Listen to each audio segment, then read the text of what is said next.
Welcome to the Evolution Show. I'm Johan Landgren. I hope you're doing well. If you're new to the show, I'm a full-time investor and writer in sustainable tech. And on the Evolution Show, we bring inspiration to meet some of the biggest challenges and opportunities of our time. And we focus on smart energy solutions, electric transports, AI, and how to combat the climate crisis. But today, in these difficult times, my thoughts are with Ukrainian people. The humanitarian crisis has also revealed Europe's fossil energy dependence. Recently, I was interviewed in a Swedish radio station about Europe's fossil energy dependence and what we can do about it. Today, we will look at a specific technology that can address this dependence. Because today, I will cover something that can become a game changer for the energy market. Most people are not aware that most energy we use today is wasted as heat, and that there is a solar technology already ready today that can generate heat at a super high efficiency rate, and it can be used directly or even be stored over the winter time. So join me for an inspiring conversation with the CEO and founder of Absolicon, Joakim Byström, a world leader in solar collectors that can make a big difference when we transition away from oil, fossil gas and coal. I hope today's episode can give you some inspiration and hope for the future. And if you like the content and you want to support the show, we really appreciate a thumbs up. And consider subscribing. As always, stay ahead of the curve and stay electric. This is the Evolution Show.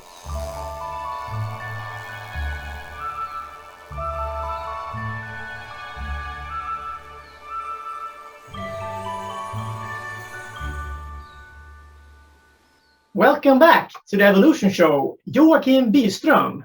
Thank you. You've been on the Evolution Show about 2 years ago, and then you were visiting my studio. And that was 3 really inspiring conversations about your world-leading solar collectors, which we will talk about in depth today. And I really enjoyed the conversations, and I encourage people to check them out. I'll provide the links to the previous conversations in the information below. And one of the things I learned that at least is that at least 50% of our energy that we use today, it comes from heating our homes and our industrial facilities. So the single most important thing we can do today to cut down our energy bills and as well as our carbon footprint is to install smart and sustainable energy solutions and stop wasting energy. And here, Absolicon, your company is really cool. So let's get to it straight away. Can you tell us about your solar collectors? Yes, we are doing concentrating solar thermal. So we are focusing the light from the sun and producing heat and steam to 160 degrees. And this heat can be used to heat cities and industrial processes. And those days where there's a lot of talk about the natural gas consumption, I think it's clear for everyone that this gas is heating the industries, running the processes. It's burned to heat the cities in district heating, and it needs to be replaced. And our solution is to build large fields of concentrating solar collectors that then provide heat for industries and cities. Yeah, and let's, cut to the chase, so to speak, go straight to the really hot topic we have today. You already mentioned it. I mean, currently Europe is facing a security and humanitarian crisis, but also an energy crisis. And I understand that the European Union or similar authorities have contacted your company, because you have a solution that may decrease our dependence on fossil energy. Could you perhaps tell us a little bit about that? Yes, today 45% of all the fossil gas that we burn in Europe is coming from Russia. So 1,400 terawatt hours are coming on pipelines to be used in industries and cities. So for example, in Italy, about half of all the fossil gas that they are using there is coming from Russia. And Russia has used the gas to tighten the supply and increase the price and empty all their storages of gas in Europe, so that Europe would not dare to oppose their invasion of Ukraine. But top of the politicians' agenda now is to reduce this dependence and not be able to be blackmailed by Russia on the gas. So the European Commission is making plans for how to quickly reduce the gas consumption. We also recently got a plan from International Energy Agency, and many others are looking now into how we strategically can reduce the use of gas in Europe. The big challenge is that this is such an enormous amount of energy. This 1,400 terawatt hours that come from Russia, that's about 5 times the energy consumption of the whole industrial sector in Sweden. Yeah. And how would it work if we take your solar collectors? If we would, I mean, they are already installed in several places, but let's say you would increase the installations of this technology in Europe as well as here in Sweden. Could you use it to store energy, and how would you use it over the winter time, for example? Yes, there is a technology that has been developed in Denmark, which is called the seasonal storage, where you can put in hot water in summer and you store it to winter. And in this way, you can have district heating in a city the whole year around using solar thermal. And we have made such a proposal for the Finnish capital, Helsinki. Today, they are burning 500,000 tons of coal per year.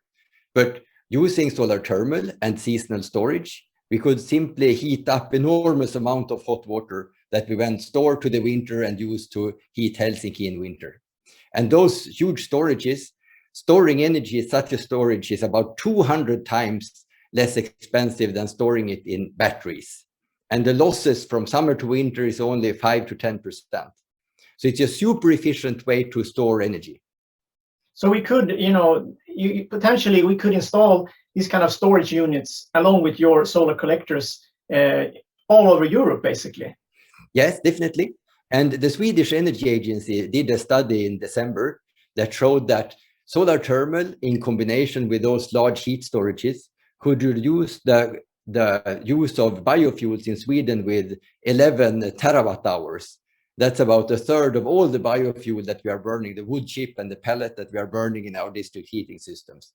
So solar thermal and seasonal storages has a huge potential, both in Sweden, but of course even more in like Italy and Spain and Greece, where the solar resource is about double compared to Sweden. Yeah. And talking about Greece, one of Absolicon's more recent projects is a really large installation at the Colgate-Palmolive facility in Greece. And it's a pretty large installation. It provides 163 megawatt hours per year using your world-leading solar collectors. So can you tell us a little bit about that project? Yes, this is a cooperation with a company that we are owning together with a Greek entrepreneur that is called Modular. And this was our first installation with a large multinational company. Colgate-Palmolive have about 120 factories around the world. And it proves that you can use our concentrating solar technology to power the chemical processes in the industry. This specific factory is producing washing detergent to all of Europe. And this specific process that we have solarized, it runs 100% on solar thermal most of the days during the year. Yeah. And another interesting project you're involved in, you have installed solar collectors in the world's largest desalination plant in Saudi Arabia. And I'm a bit curious, how does this solar heat collector work there? I mean, I would assume that in an area like Saudi Arabia, you have, tons of solar energy, of course. But why would they need heat? Of course. When in Saudi Arabia, they have a lack of fresh water. Half of their fresh water is coming from wells, and half of the fresh water is coming from those desalination plants that take seawater and boil it to get the fresh water. But those wells, they are overusing them. So in 10 years, all the wells will be empty, and they need to get all their water from the desalination. And they have had a policy where industries in Saudi Arabia could buy oil for $1 per barrel, so free, more or less. But now they want to sell the oil on the world market, and they have an enormous amount of oil that is today being used to produce fresh water. To make 1 cubic meter of fresh water, you burn 1 liter of oil. And this heat that comes from the oil, we can produce instead with the solar concentrators. So as soon as the Saudi desalination companies need to pay for the oil, it will be more cheap for them to use solar concentrators to boil the water and get fresh water. Okay, now I understand. Okay, they boil the water. That's why they need your heaters. But are they also storing the heat that you get from the solar collectors? Assuming in the kind of solar units you mentioned before, something like that, or? Yes, to store heat is very simple. Storing from day to night just require a big tank. So it's always this kind of storage involved as well. The installation we are doing now is a small pilot just to demonstrate the feasibility of producing this heat and steam that is needed for the desalination process. And we are really flattered that the world's largest desalination company have selected Absolicon's technology for this test. Yeah. But I think they have concluded that as our solar collector is a parabolic trough that is following the sun during the day, but it's covered with a protective glass. So in this harsh environment in Saudi Arabia with sandstorms and dust, the solar collector still stays clean. So it still produces even if it will be a lot of dust. And I just thought I forgot to ask you when we talked about Helsinki, and this is now you're talking about sand, but if you talk about snow, how does it work? Let's say here in Sweden or in Finland, if it's a lot of snow during the winter time, how do you remove the snow during the winter? Yeah, this is an advantage that the collector is actually tracking. So you can see in the background the solar collector. So in winter we just put them in vertical and all the snow falls off. So they are designed for Nordic climates and they operate as good when it's cold as when it's hot. They just need direct sunlight and they produce. We have a fantastic production here now today when we have a blue sky, even though it's the 4th of March. Unfortunately, it's not for private, for residential solutions. Basically, it's mostly for industrial ones. Otherwise, well, I would like to have one. Yes, but you must remember that in Sweden, half of all homes are heated with district heating. Oh, yes. So every second home in Sweden actually get their heat from waste combustion or biofuel combustion. And this is totally unnecessary to burn fuels in summer to get heat. We can use our collectors to produce this heat to half of all the buildings in Sweden. And then we can store the heat from summer to winter. So we can reduce the combustion of fuel a lot. That sounds totally amazing. I'm really fantastic. Just for people to understand, if we compare your technology to other alternatives, both in the fossil industry as well as other sustainable technologies, I know that you have made a graph where you compared the energy return on energy invested, or EROI. Yes. Could you perhaps tell us about that? Yes. If you want to mine coal, for example, you need to burn oil, running all the machineries, driving here and there and transporting the coal. So if you want to get, if you use 1 ton of energy, you get 50 units of energy out of the coal mine. If you go to oil, it's much more energy demanding because you need an oil rig and you need to put down pressure in the ground to get the oil to come up. So there you have about 1 to 25 or 1 to 20 when you extract oil and gas. And when it comes to photovoltaic, it's about 1 to 12. So you need to invest 1 to get 12. If you have biofuels, it's about 1 to 4 or 1 to 5. And those tar sands in Canada, it's like 1 to 3. So you need to burn 1 barrel of oil to get 3 barrels of oil out of it. So it's totally crazy, those tar sands. But when it comes to Absolicon collectors, we have approximately 1 to 50, a little better than coal. So we use 1 unit of energy to build solar collectors, and then during the 25 years lifetime, we get 50 units of energy out of it. So we are better than all the fossil fuels and all renewable energies when it comes to this energy return on investment. And for most people looking at renewable solutions, perhaps the biggest challenge is to store the energy. And you have already mentioned this basically, and you talked about the project in Denmark, where they have had this project for several years. Could you say a little bit more, perhaps, about the project in Denmark, or if you know about any other places that this is coming? Yeah, this technology called pit storage. It's basically that you dig a big hole in the ground and you fill it up with hot water. You use, for example, 500,000 cubic meters of hot water. And then you put a lid on top that is isolating. And then you can use the summer heat to fill this pit with hot water. And due to this enormous amount, it doesn't cool down to winter. So then you can use this hot water for the district heating, and you also can use a heat pump to cram out the last piece of energy out of this. So there are 3 of those large pit storage built in Denmark a few years ago, and now they're building another one there. And this is project going around all around the world, in China, in Austria, to build this kind of pit storages. But when it comes to energy storage, everyone is talking about batteries and batteries and batteries. But those pit storages, they are 200 times cheaper energy storage than batteries. So a battery is good in a car, but in the energy system, we need those large heat storages. Yeah. And with the heat storage, we can then store the cheap solar thermal energy from summer to winter. And for people who don't, people just have to think about, the energy bill they have today. 2/3 of what you use in terms of energy, if you live in a small building, for example, it's heat. It comes from the heating. So if you can cut down, let's say 50% of the heating cost or heating use by storing it or using it more efficiently, like you are providing with this technology, anyone can understand how huge this potential is.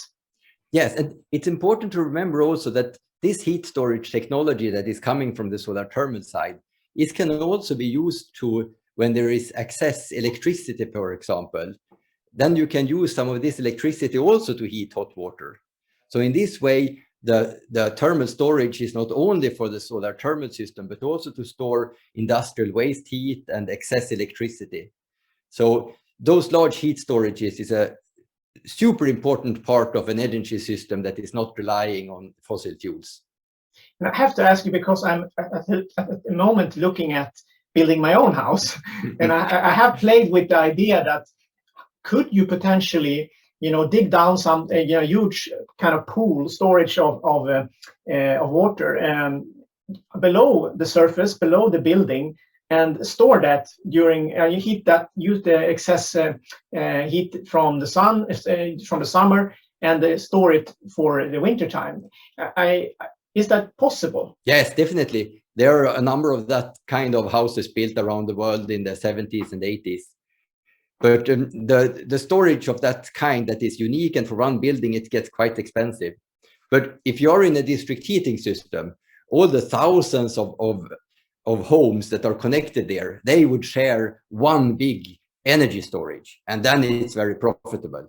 But for a small building, it's better that you are connected to the grid, and then you can share the cost of the storage with all the other consumers.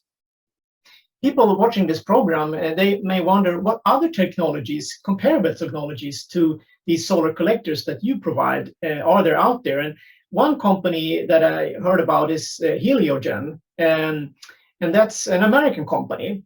And they use different technology. They use the sun to store the energy in hydrogen, to generate hydrogen and store the energy there.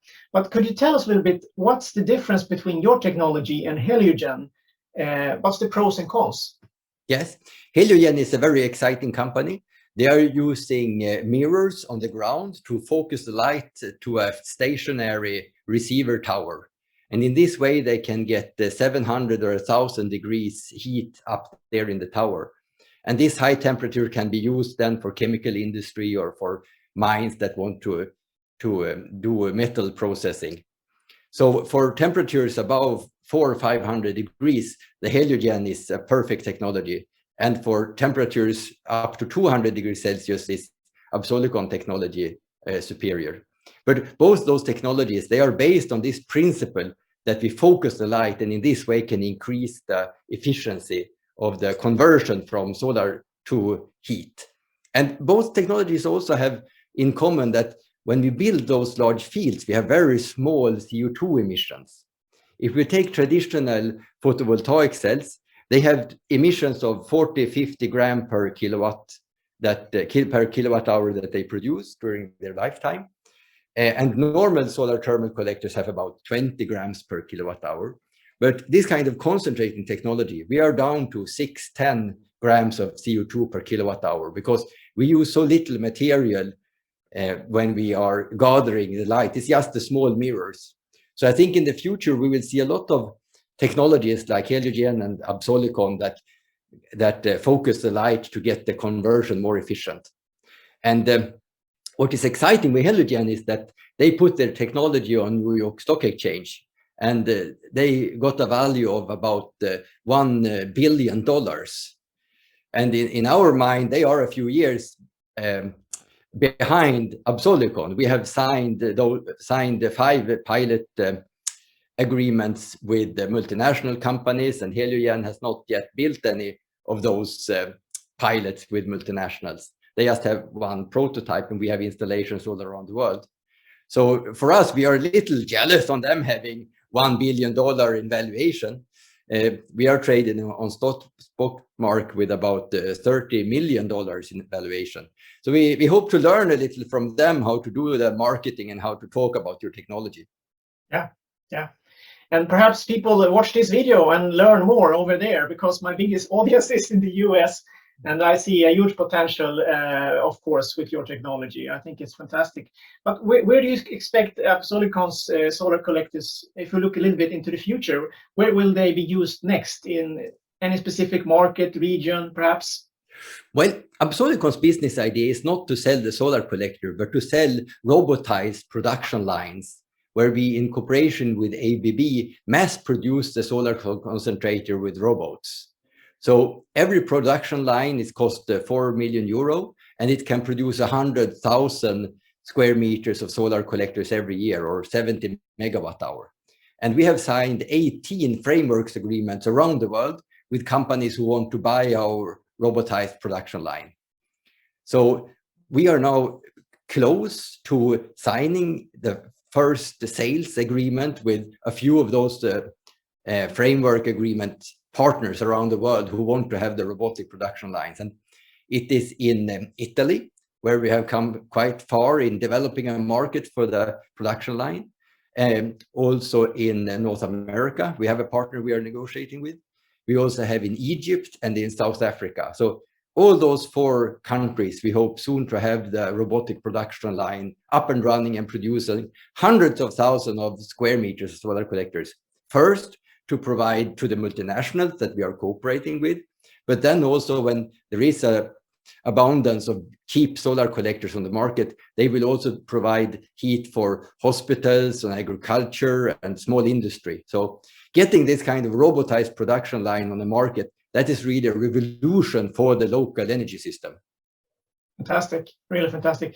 And finally, if we look into the future, if you would say something about 3 to 5 years from now, if we compare your technology, which is focusing on heating from solar from the solar energy, turning solar energy into heat, compared to solar power from solar panels, where do you see this market going? Do you see that the solar panels will increase to grow as it is right now, or do you think that you could sort of catch up a little bit, or people will realize that the real benefit perhaps is to at least have a 50-50 use of this kind of technology? Where do you see this going?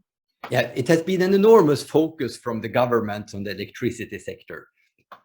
Only in Sweden, they have put 250 million euro in subsidies for PV. And at the same time, the solar thermal sector got actually 0. So, of course, the PV sector has developed quickly with those massive cash input. But on a level playing field where solar thermal can be looked at as with the high efficiency. You know, a solar thermal panel, we produce 3 times as much energy as a PV panel during a year. And this storage that we have told before is also super cheap with the solar thermal and very expensive with the PV. So we have just started to work with the 10-year plan on our organization, Solar Heat Europe. And they're actually photovoltaic and solar thermal would be on pair in 2032.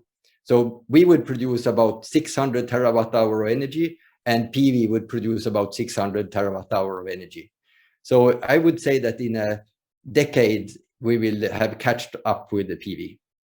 Yeah, and for people who don't understand it, when you say it's 3 times more energy, I can just say that it's a simple thermodynamics. You know, the efficiency from going from heat and, maintaining it as heat instead of, converting it from heat to electricity, or from electricity and then just to electricity. The heat you get from the sun is obviously the best thing to catch. That should be our primary goal, and we should make electricity as well. A normal PV panel have 18-20% efficiency, but our collector, we have 76% efficiency. Yeah. We actually have the highest efficiency in the world for a small parabolic trough. So if you have a specific area, and you want to harvest energy from it, we can produce energy with 76% efficiency. And if you want electricity, you just get 18%.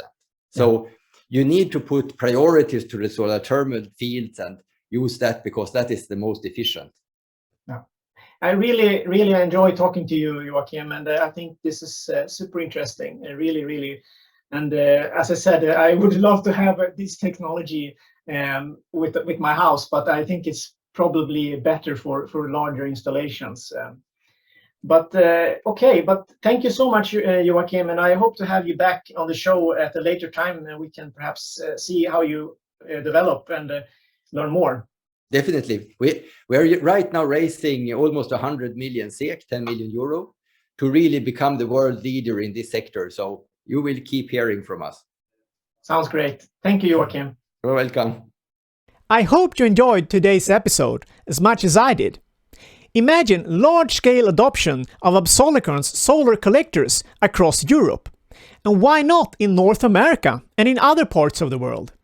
And if we combine this technology with large storage for solar heat, we can generate and save energy for the wintertime, while we decrease our carbon footprint in a big way. Tell me what you think about this technology, or other ways to generate heat or power with renewables, and how we can store it in the comment section below. And if you like the show and you want to support it, give it a thumbs up and consider subscribing. As always, stay ahead of the curve and stay electric.